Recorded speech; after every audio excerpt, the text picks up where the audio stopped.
Start by finding your belly button, right over here.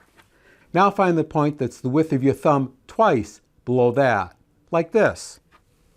1, 2, right here. Push in to find a point that is sensitive, sore, tender, or painful. That is the point. Massage this point in a circular motion for 20 to 30 seconds, like this.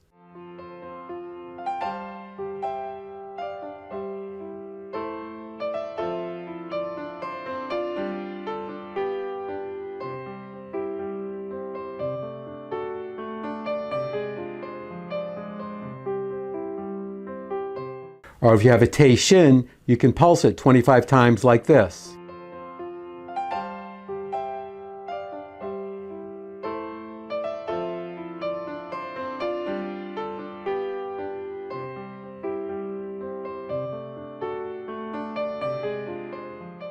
And here's another view.